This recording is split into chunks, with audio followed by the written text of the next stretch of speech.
Ang kwento ni Tomby.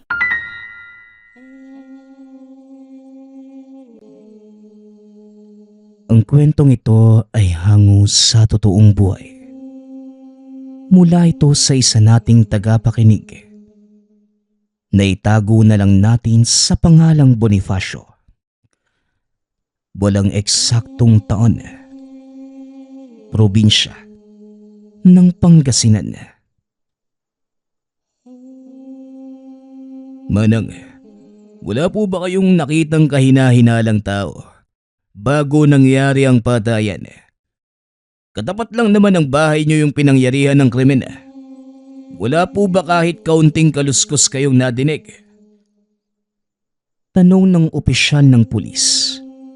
Natawagin na lang natin sa pangalang Bonifacio. Ang kalyeng ito ay sunod-sunod na ang patayang naganap. Ang ipinagtataka niya, wala man lamang nakakita sa salarin. Gayong hindi makipot at madaling mapapansin ang kahit na anong gumagalaw. Pakiramdam niya, pinagtatakpan ito ng mga taga roon. Nang hindi sumagot ang matandang babae, muling nagtanong ang pulis. Manang, hindi naman po kayo bingi ano? Wala po ba kayong nakitang tao na masasabi nating person of interest? Ilang buntong hininga na ang pinakawala ni Bonifacio para magpigil. Umiinit na ang dugo niya sa tubing tahimik ang mga sibilyang tinatanong. Kahit halata namang merong nalalaman. Bonifacio, pare, kumalma ka lang. Hindi madadaan sa init ng ulo yung ganitong sitwasyon. Huwag na lang natin pilitin kung ayaw magsalita. Mamaya, makagawa pa tayo ng bagay na magiging laban sa atin. Nagtanong-tanong ako sa iba, pero wala rin ako makuha. Hindi raw nila nakita eh. Wika ng kasamahang silito. Kasi pare, sigurado ko, may alam ang mga to pero ayaw lang magsalita. Buisit. Teka, ang mga batang kalye ba tinanong mo na? Wala ring inamin. Imposibleng walang alam ang mga yan. Sa mismo nilang tulugan nangyari yung patayan eh. Wika ni Bonifacio. Ano pa bang bago? Ilang beses nang may nangyari dito pero wala tayong nakukuhang impormasyon. Walang kamera sa paligid, kaya mahirap makahanap ng lead. Pero parang may gustong sabihin yung batang yun, oh. Tugon ni Lito. Sabay turo ng uso sa batang nakatayo sa kalayuan. Dali-daling lumapit ang dalawang opisyal. Ngunit naging habulan dahil tumakbo ang bata papunta sa kakawian, kung saan walang ibang tao. Doon ito tumigil. Oy bata, may itatanong lang kami sa'yo. Hindi mo kailangang tumakbo. May nakita ka ba sa nangyaring patayan? Kilala mo ba yung taong gumawa nun? Marahang tumango ang bata. Ako po pala si Elmo kung gusto niyong malaman yung pangalan ko. Pero hindi po tao yung pumatay sa lalaki. Isa pong aswang. Nakita ko mismo kagabi. Tugon ng bata. Nagkatinginan sina Bonifacio at Lito. Aswang? Aba, itong batang to pinagluloko pa tayo ah. Elmo tama. Maaga kayatang nakasinghot na masamang hangin bata. Tara na pare, wala tayo mapapala sa batang to. Hinabol pa natin, tapos sasabihin tayo ng walang kwenta? Wika ni Lito. Sandali lang bata. Sabihin mo sa akin ang nalalaman mo. Kung ano ang nakita mo. Lahat-lahat. Teka pare, huwag mong sabihing naniniwala ka sa ganyang nilalang. Pare, nabubuhay lang yan sa mga kwentong bayan. Panakot sa mga batang kagaya ni Elmo. Napasobra yata yung pakikinig niya sa mga ganyang kwento eh. Kaya pati tayo sinasabihan na rin. Tara na, bago pa mapansin ng iba nating kasama na wala tayo roon. O sige Lito, mauna ka na. Susunod din ako sa iyo maya-maya. Kailangan ko lang makausap yung bata. Baka may katiting na impormasyon tayong makuha eh. Huwag kang mag-alala. Ako nang bahala rito. Wika ni Bonifacio. Dali-dali namang umalis si Lito. O ngayon bata, sabihin mo sa akin sa detalyadong paraan ang nangyari. Sabihin niyo muna sa akin kung naniniwala ba kayo sa aswang o hindi. Ayaw kong sayangin yung oras ko sa pagsabi sa taong hindi naman naniniwala. Natigilan si Bonifacio nang mapansin ang pagiging seryoso ng bata. Ngayon pa lamang siya nakasalubong ng paslit na tila mataas ang kaalaman pagdating sa ganitong bagay.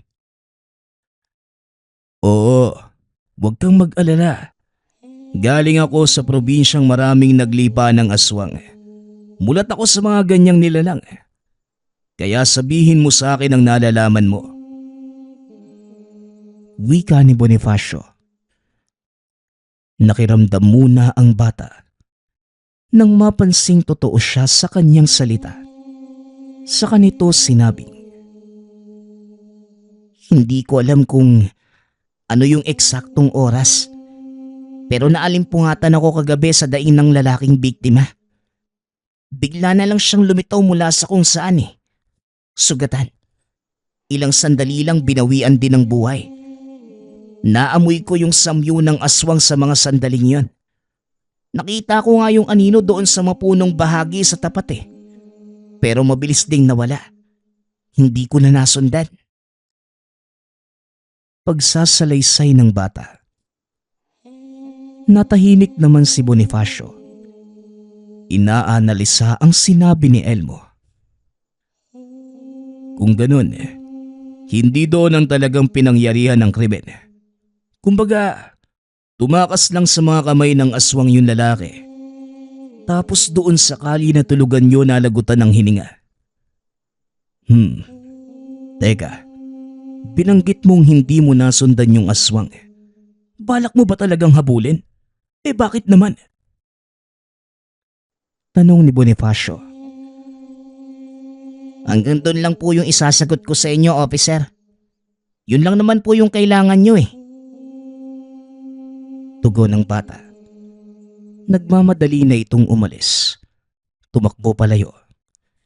Hindi nasundan ni Bonifacio dahil biglang dumating si Lito. Bonifacio, dumating si Inspektor. Hinahanap ka. Nasan pala yung bata? Nagpauto ka naman sa lukulukong yun. Hindi na sumagot pa si Bonifacio. Nauna na ito sa paglalakad. Sumunod na rin si Lito. Pagkarating sa pinangyarihan ng krimen, nailigpit na ang bangkay. Sakay ng ambulansya patungong forensics. Walang pamilya ang biktima. Laking lansangan kagaya ng karamihan sa kalyeng ito. Idadaan pa rin natin sa tamang proseso pero kinakailangan ko ang tulong nyo para mapabilis ang pagsara ng kaso. Bonifacio, dito, maglabas kayo kagad ng statement at sabihing may nakaalitan ng biktima na nagsanhi ng pananaksak hanggang sa binawian to ng buhay. Yon ang ilalabas natin. Wika ng kanilang inspektor na siya namang tinutulan ni Bonifacio. Mawalang galang na po, Inspektor. Hindi natin pwedeng palabasin na ganyan.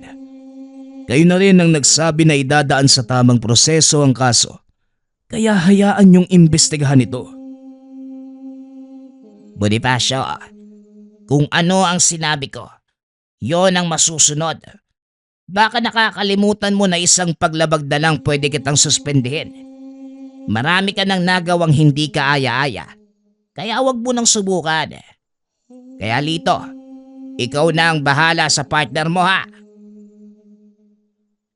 Muling wika ng inspektor.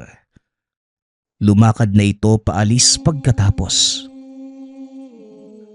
Pare, wag na nating kontrahin yung kalbong yun. Alam mong hindi siya magdadalawang isip na suspendihin ka. Matatanggal ka pa sa trabaho kapag nagkataon. Sundin na lang natin. Doon naman siya magiging masaya. Wika ni Lito. Mauna ka na lang pare.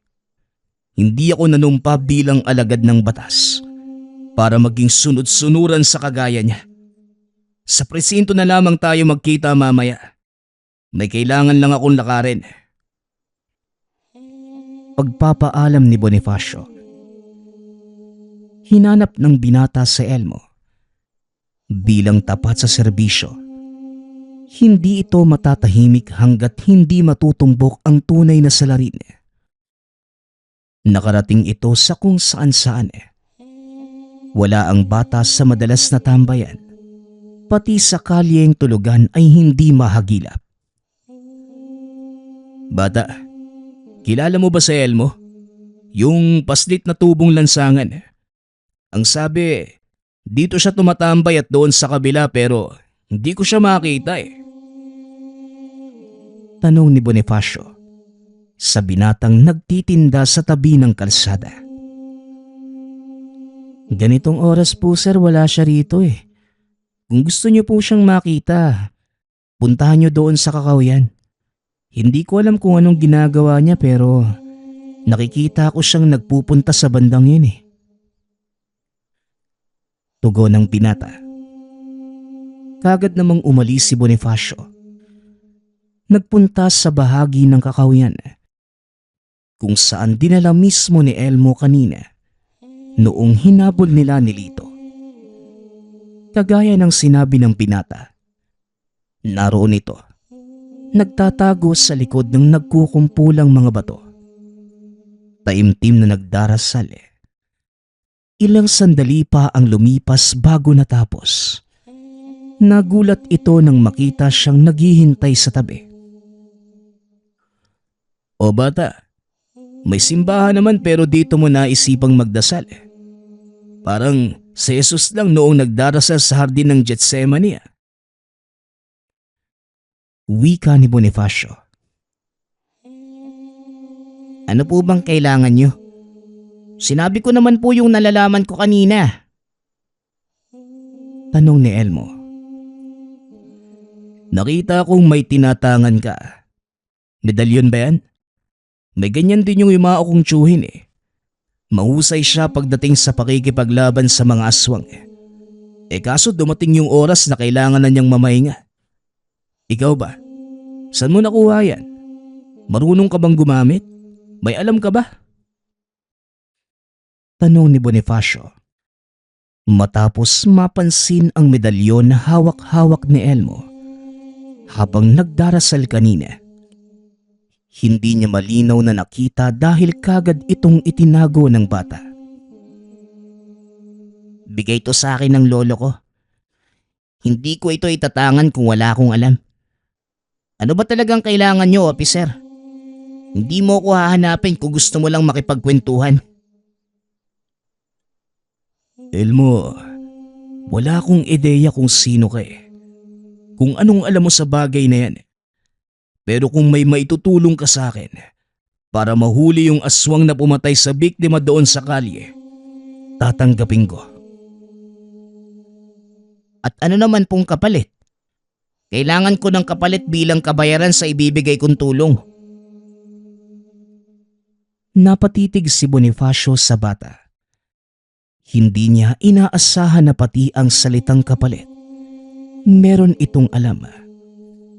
Matagal na siyang naninilbihan sa gobyerno at aminadong maraming ganitong usapan. Subalit naninibago sa ngayon. Dahil bata ang kanegosasyon. Gusto ko lang ng tirahan. Yung tirahan na merong bubong. May higaan. Yung may dingding sana. Bahay ang gusto mo?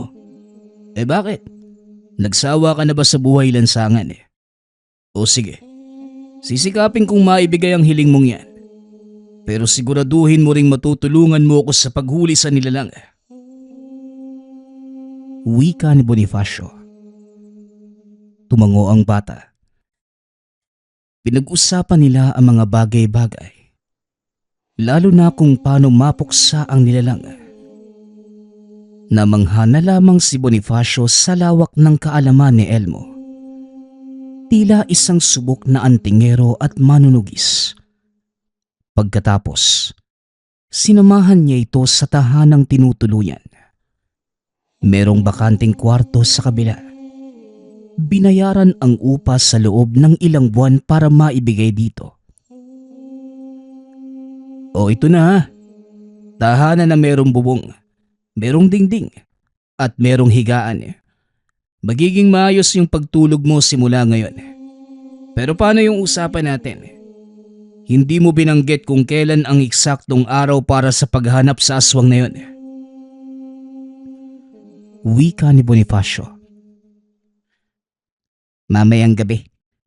Maganda ka kuya. Marami bang bala yung baril mo?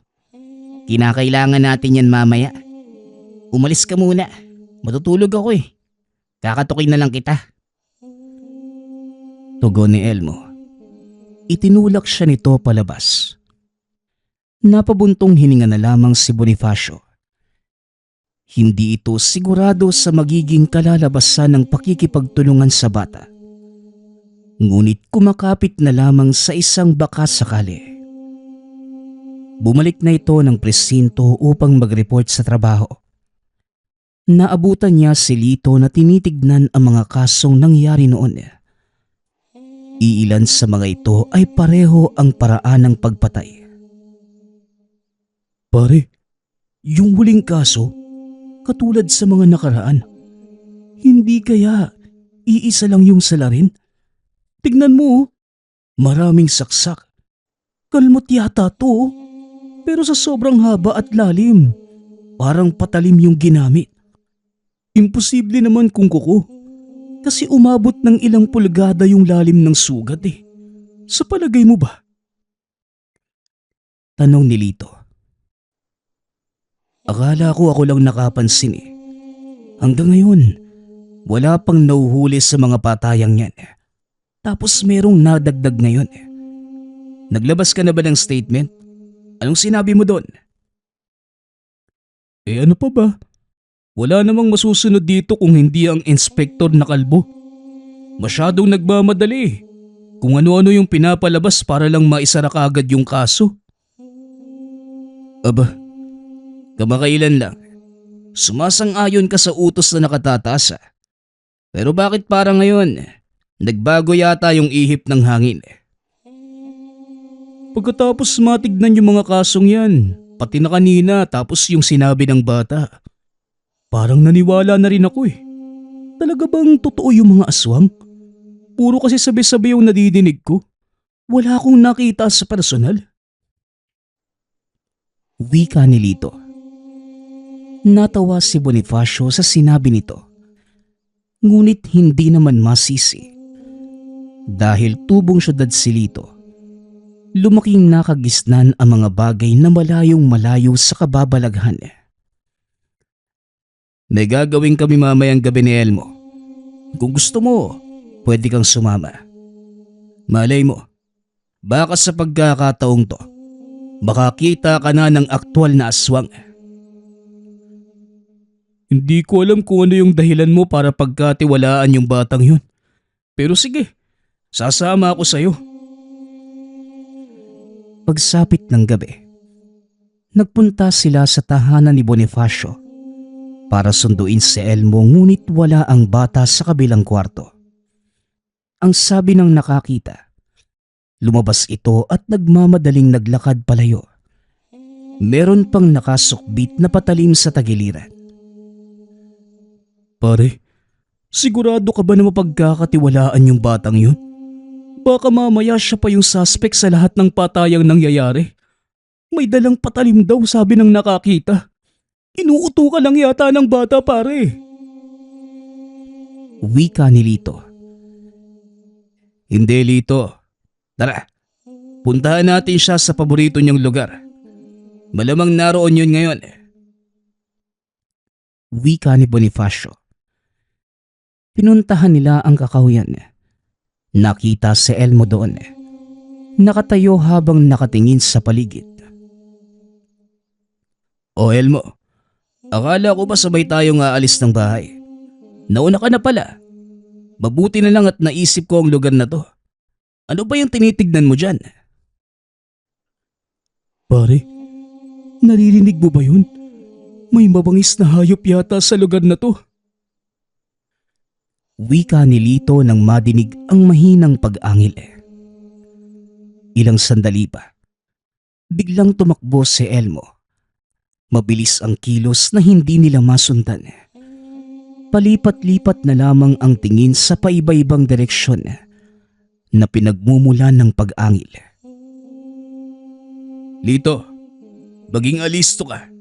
Dahil baka mamaya nasa harapan mo na yung aswang. Ayusin mo yung pagbaril mo ha. Baka tamaan yung bata. Utos ni Bonifacio. Naging alisto naman si Lito. Dahan-dahan nilang sinundan ng bakas ng dinaanan ni Elmo.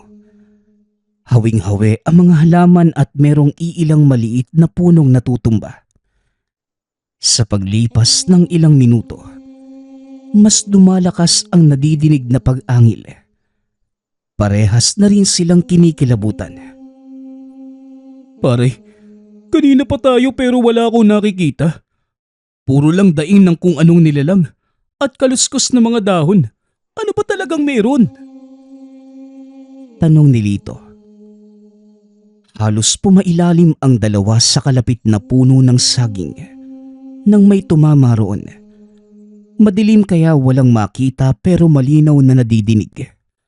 Ang ingay at kilabot na nararamdaman ng mga oras na yun.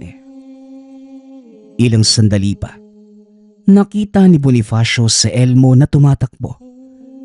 Sa kilos nito, merong hinahabol. Kagad itong nagbigay ng babala kay Lito. Dahil papalapit na sa kinalalagyan nito, nang makita ang maitim na figura ng aswang walang pagdadalawang isip na nagpaputok. Sunod-sunod na pagkalabit ng gatilyo naman ang ginawa ni Lito sa pagkataranta. Pare, ano yun? Aswang ba yung isang yun? Tanong ni Lito. Nanginginig at hindi makakilos na maayos. Inakay ito ni Bonifacio para makatayo. Hindi lang ito pare. Mamaya baka tayo pa ang haharap sa halimaw na yon. Maging alerto ka lang. Kung makita mo huwag kang magdadalawang isip na bumaril. Wika ni Bonifacio. Nagpatuloy sila. Sinusundan ang bakas sa paligid. Sa pagkakataong to, madidinig na pati ang pagdaing ni Elmo. Dali-dali nilang pinuntahan ang pinagmumula ng ingay at naabutang sakal-sakal ng nilalang na may malaking pangangatawan ng bata. Maputi ang buhok, kakilakilabot ang presensya. Kagad pinaputukan ni Bonifacio at Lito ang aswang. Nabitawan nito si Elmo at mabilis na naglaho sa kadiliman. Elmo, ayos ka lang ba? Ligtas ka na. Natamaan yung aswang eh. Sa dami ng balang bumaon sa katawan nun, sigurado kung malalagutan siya ng hininga. Nagkakamali kayo. Ang ordinaryong bala, hindi makakapatay lalo na sa aswang na yon. Mataas ang uri niya. Mas malakas kumpara sa iba. Naaamoy ko siya. Maghanda kayo dahil lilitaw yun ulit. Tugon ni Elmo. Napasimpleng pinagbaga ng damit at saka tumayo. Binitbit muli ang nabitawang patalim. Naaamoy mo yung halimaw na yun? Anong klaseng ilong yung meron ka? Kung totoo yung sinasabi mong hindi tatabla ng ordinaryong bala yung nilalang, paano natin siya mapapatay? Makakatulong pa rin yung bala nyo. Pansamantala. Pwede tayo makakuha ng kaunting oras para makapag-isip. Dahil iindahin din ng aswang yung mga tama kagaya ng ginawa niya ngayon. Huwag kayong pakampante ha. Bigla na lang yung lilitaw. Pagpapaliwanag ni Elmo. Hindi makapaniwala si Lito sa sinabi nito. Pare, kung titignan yung paslit na yun, musmos at walang kamuwang-muwang. Pero ang taas ng kaalaman pagdating sa ganitong usapan. Bata ba talaga yun? Parang espiritu na matandang pantas yung sumapi sa katawan niya. Ang daming alam eh. Kaya nga makinig tayo sa kanya. Kapag sinabi niyang nandito sa paligid ang aswang, nandito lang yun. Wika ni Bonifacio. Sabay putok ng baril nang mahagip ng tingin ang bulto ng aswang. Umalingaw-ngaw ang daing nito ngunit hindi doon nagtatapos ang engkwentro. Nang makatsyempo si Elmo, tinalunan niya ang humihiyaw na nilalang. Walang tigil na pinagsasaksak. Bumaon sa balikat ang patalim ngunit mabilis itong nakabawi. Ibinalibag siya. Sunod na sinugod ng aswang si Lito na nalingat lamang sandali. Diretso subsob sa lupa ang muka ng opisyal. Pagkatapos matamaan. Nawalan kagad ng malay sa lakas. Sunod-sunod na putok ang pinakawala ni Bonifacio ngunit kahit asintado. Nailagan ng nilalang ang lahat ng bala sa liksi ng kilos. Nagsimula ding mataranta ng maubusan ng kargada. Wala na akong pagpipilian, kundi ang labanan ka ng mano-mano. Sige, lumapit ka. Wika ni Bonifacio. Matapos ibida ang mga kamaos sa papalapit na aswang. Ngunit sa isang kurap ng mata, napansin na lamang niyang sugatan ang balikat at hita. Hindi man lamang nakita ang pag-atake ng nilalang. Ay sus, yang kasi bida-bida eh. Hindi nga tinatabla ng bala, kamao pa kaya. Isip-isip din kuya. Wika ni Elmo. Sumugod na rin at nagpatuloy ang pagtutuos laban sa aswang. Hindi maipagkakaila ang lakas ng nilalang. Ilang beses binalibag si Elmo. Sinakal, kinalmot at kinagat. Nagawa rin itong indahin ang epekto ng pagsaksak at atake ng bata. Tumigil ito nang makitang nanghihina ang kaharap. Nagpakawala ng malakas na pag-angil. Elmo, halika dito. Huwag mo nang balaking lumaban. Malakas yung halimaw na yan. Wala na tayong laban. Wika ni Bonifacio. Sinikap nitong abutin ang baril ni Lito. Meron pa itong iilang bala. Hindi. Tatapusin ko na ang aswang na yan. Kung makakatakas siya ngayon, taon nang hihintayin bago muling sumalakay. 1 o 2 beses lang nang bibiktima sa iisang taon ng uri niya. Mahihintay mo ba yon, officer? Tanong ni Elmo. Dito lamang napagtagpi-tagpi ni Bonifacio ang mga kaso.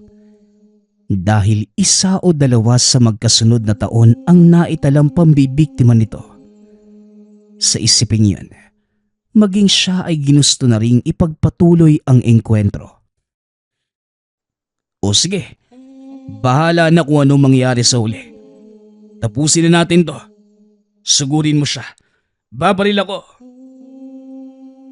Sa hudyat ni Bonifacio, sumabay sa pagsugod si Elmo. Nalingat na mga bala ang nilalang. Dahilan para makatsyempo ang bata. Sa pagkakataong yon sa mata itinarak ang patalim na sinundan ng pagsaksak sa lalamunan. Dito na nagsimulang bumigay ang katawan ng nilalang. Habang sinusugod ng bata, kinargahan naman ng bala ni Bonifacio ang baril. Lumapit at saka tumulong na mapuksa ang nilalang. Kinulang pa ang laman ng buong magazine. Wala ka ng bala kaya tama na. Ako nang tatapos sa aswang na yan. Wika ni Elmo. Dumistansya si Bonifacio nang mapansin nagsimulang mag-usan ng salita ang bata. Iba ang lengguwahe kaya wala itong maintindihan. Pinanood lamang niya si Elmo. Ilang sandali pa. Sinaksak muli ng bata ang nilalang. Paulit-ulit hanggang sa mawakwak ang dibdib. Napaiwas pa ng tingin si Bonifacio nang makita ang paglitaw ng puso. Sinaksak ito ng bata at saka lamang tinigilan ng magpira-piraso. Sa wakas, napatay rin kita. Kung hindi mo na itatanong, sir, ito rin yung aswang na gumawa ng kaparehong krimen noong nagdaang taon. Hindi lang ako nakakilos noon dahil palagi ako naiisahan eh. Wika ng bata sa kanya. Hindi nakapagsalita si Bonifacio sa halo-halong nararamdaman. Natutuwa dahil nahuli rin ang salarin sa kasong hinahawakan. At pagkamanghat bilib para kay Elmo. Alam niya ang buhay ng isang antingero. Lumaki ito sa tiyuhing ganito rin ang tungkulin. Ngunit ang hindi inaasahan ay bata ang gumanap. Nang makabawi ng lakas, inakay niya si Lito paalis ng lugar. Nagkamalay na ito, ngunit nahihilo pa rin sa tama sa ulo. Nakasunod lamang sa kanila si Elmo ngunit nang lingunin ay biglang nawala. Hindi nagkaroon ng pagkakataong mahanap dahil inalala ang sariling sugat at kalagayan ng kasama. Matapos maipagamot sa ospital, binalikan ni na Bonifacio at Lito ang lugar. Ngunit hindi na naabutan ang katawan ng aswang. Bakas na lamang ng dugo ang naroon. Hinanap nila ngunit hindi na makita. Huwag mong sabihing yung bata yung nagligpit. Ang laki ng katawan ng aswang na yun tapos ang liit ng bata eh. Hindi natin alam, Lito. Huwag mong maliitin ang kakayahan ng batang yun. Nakita mo naman kung paano niya labanan yung nilalang sa kabila ng bangis at laki ng pangangatawan nito. Kung hindi dahil sa kanya, hindi natin mabibigyan ng hustisya ang mga biktima. I-report ba natin to sa presinto? Pero kailangan naman natin ng ebidensya. Hindi na, Lito. Wala nang maniniwala eh. Isa pa, ikaw rin ang nagsabi na walang ebidensya. Walang nakakaalam kung nasan yung katawan ng aswang. Ang isipin na lang natin, tapos na ang kaso. Iba man ang statement na pinakawala ng estasyon. Alam nating dalawa na nagbayad na ang totoong salarin. Wika ni Bonifacio. Sumang-ayon si Lito sa sinabi niya. Napagkasunduan din na walang magsasalita tungkol dito. Lalo na sa kakayahan ng batang si Elmo. Hinanap nila ang bata ngunit hindi na matagpuan. Walang bakas na iniwan kahit doon sa kwartong inuupahan para doon. Inisip na lamang ni Bonifacio na mabuti na ang kalagayan ni Elmo saan man ito naroroon. At higit sa lahat, hindi niya makakalimutan ang ipinamalas nitong galing para lamang talunin ang mapaminsalang aswang sa kagubatan. Ang susunod nating kwento ay mula sa isa nating tagapakinig. Karanasan ito ni Atoy. Walang eksaktong taon. Probinsya ng Bicol. Ng mga panahong ito, kasalukuyang mag-isang naninirahan si Atoy sa isang bundok sa probinsya ng Bicol. Meron lamang halos 10 kabahayan sa lugar. Kaya napakatahimik at tanging ingay lamang ng kalikasan ang madidinig. 19 na taong gulang pa lamang si Atoy na mga sandaling yun. 3 taon pa lamang ang nakalilipas magmula ng manirahan mag-isa. Mas naging masaya ang binata na manirahan sa bundok kesa kasama ang pamilya. Dahil bata pa lang, hindi na gusto ni Atoy ang nakagisnang pamilya. Bukod sa palaging minamaltrato ng ama, hindi rin ito pinapakinggan o pinapansin ng ina. Kaya naman naging kalbaryo lamang ang bawat araw na paninirahan sa pamilya. Sa katunayan, dating nakatira si Atoy sa matalik na kaibigang si Jepoy. Ngunit nang manirahan na ito sa Maynila, kinailangan ng binatang maghanap ng sariling tahanan. Kaya naman napadpad ito sa bundok. Dahil sa likas na palakaibigan ng binata, hinayaan naman ito ng kapitbahay na makapagtanim sa sariling lupain. Ito ngayon ang isa sa pinagkukunan ng pangkonsumo. Paminsan-minsan naman dinadalhan siya ng bunsong kapatid ng pangkonsumong bigas. Sa 3 taong paninirahan ng binata sa lugar, natuto itong makisama sa mga kapitbahay, maging sa mga paniniwala sa mga pangkalikasang nilalang, at nasa buhay na din ito ni Atoy. Isang araw, namatay ang kapitbahay at naging usap-usapan sa lugarang nilalang na kung tawagin ay atros. Ito ang itinuturong salarin sa pagkamatay ng tao. Kaya naman minabuting malaman ni Atoy ang buong pangyayari para kung sakaling makaengkwentro ay alam niya ang pangontra sa nilalang. Pinuntahan ng binata ang isa sa mga kaibigan sa lugar at napag-alamang tuwing kabilugan lamang ng buwan lumalabas ang grupo ng mga atros. Malalaman mong paparating na ang mga ito kung may madinig kang sunod-sunod na tunog ng tambol. Kapag papalapit na ang nilalang, kinakailangang makapasok kagad ng tahanan o wag gagawa ng kahit anong ingay. Dahil kung hindi, hihinto ang mga ito sa tapat ng tahanan at isa sa mga tao sa loob ay magkakasakit o mamamatay. Kung sakali namang nasa labas ka ng tahanan ng mga oras na yun, kinakailangan mong dumapa sa lupa. Yun lamang ang paraan para hindi ka makita ng mga ito. O kaya naman magsuot ka ng sombrero. Nagagawa naman ng sabulag sa mga mata ng atros.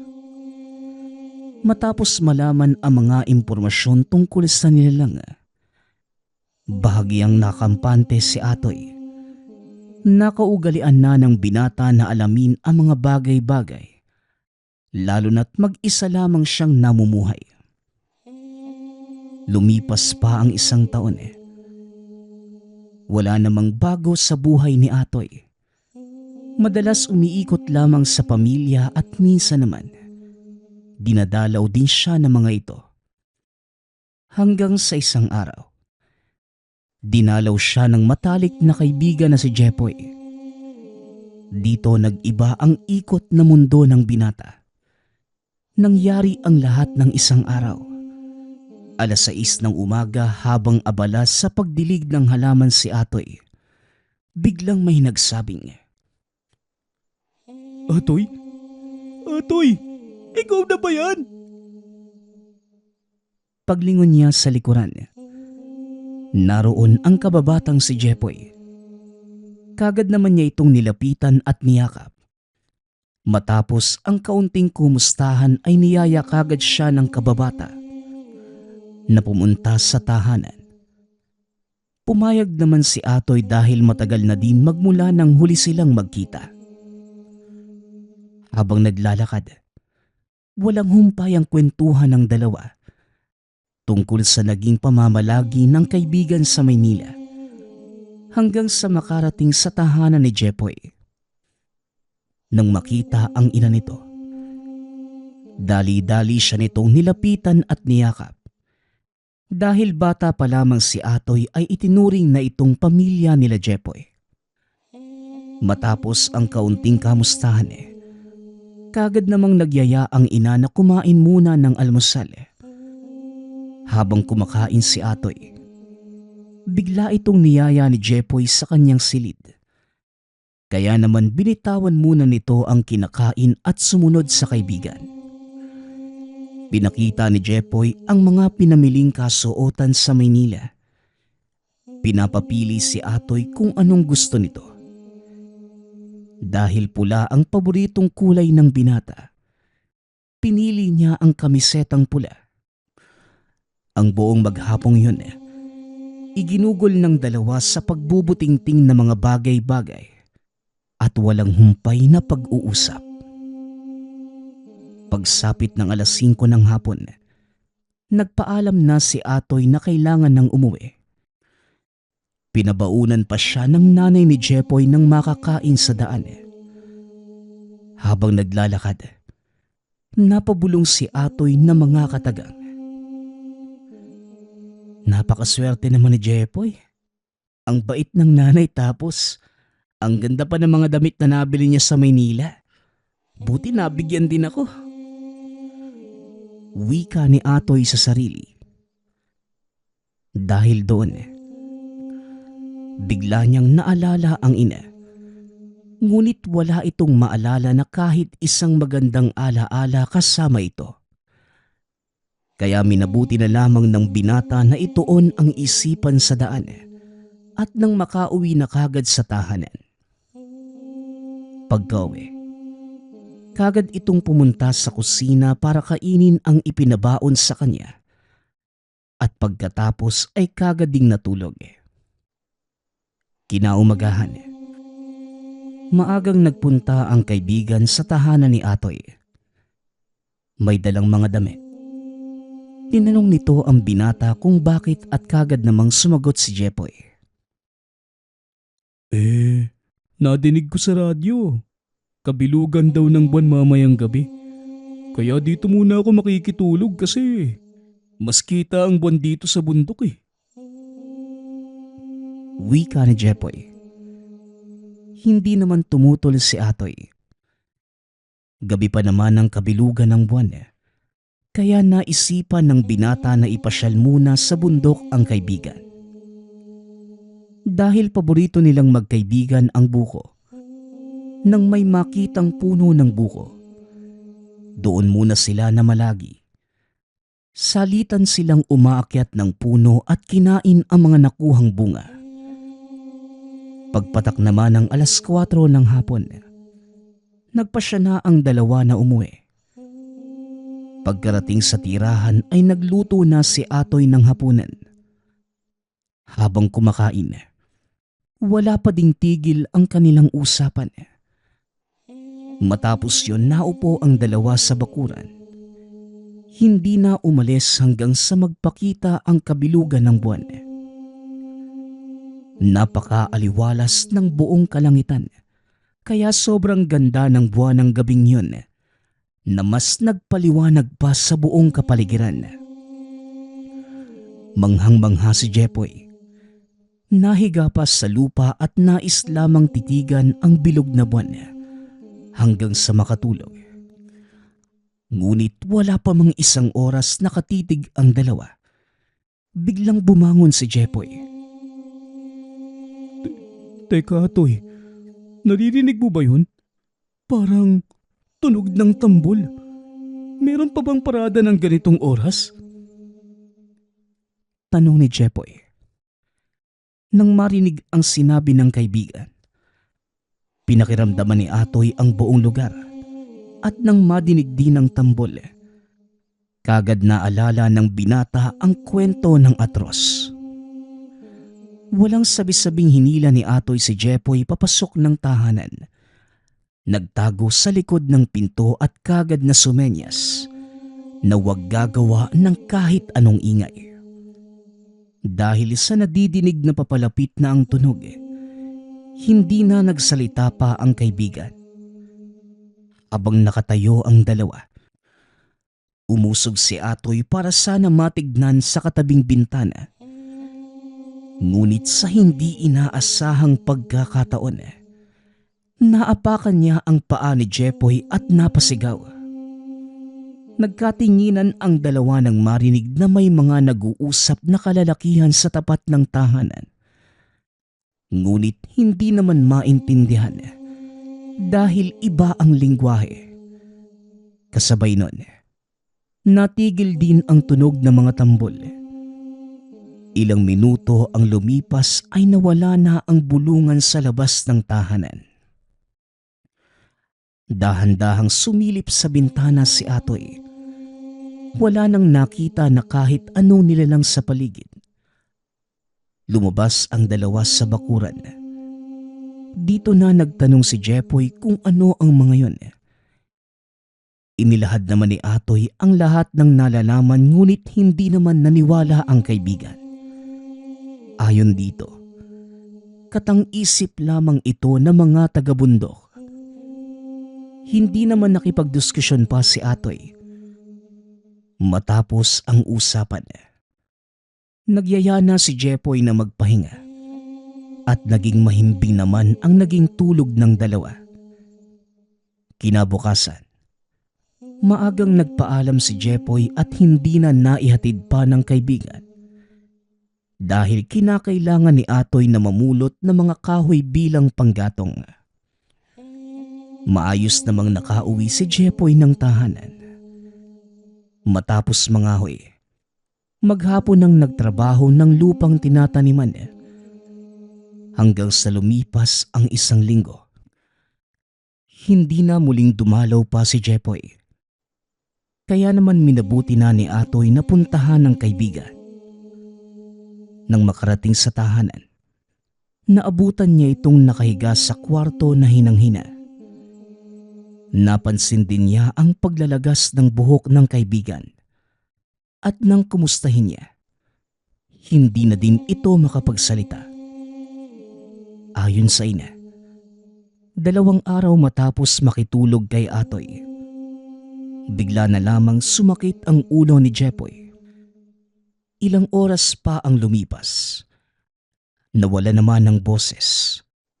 At nang sunod na araw ay nagsimula ng maglagas ang mga buhok. Dahil sa narinig, nakaramdam ng lungkot si Atoy. Ilang minutong hindi nagsalita. Biglang pumasok sa isipan ang nangyari noong nakaraang gabi. Naalala ang nagawang ingay ng kaibigan. Iniisip ni Atoy na ito na ang parusa ng atros. Sinubukang ilahad ni Atoy ang nalalaman sa ina ni Jepoy. Ngunit kagaya ng anak, hindi ito pinansin. Sinabing sayang lamang ang oras sa paglapit sa albularyo. Dagdag pa ng ina ni Jepoy, kaya naman nilang magpagamot sa doktor kaya hindi na tumutol si Atoy at natahimik na lamang.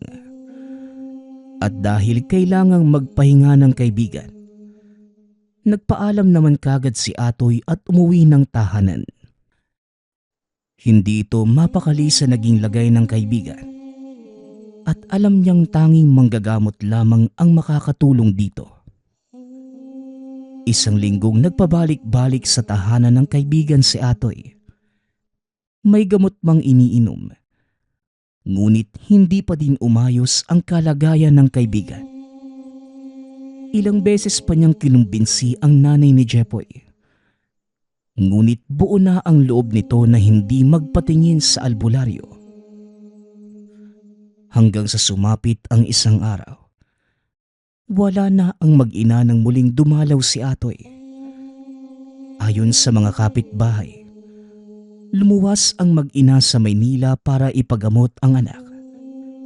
Nang madinig ito ni Atoy, hindi malaman ng binata ang mararamdaman.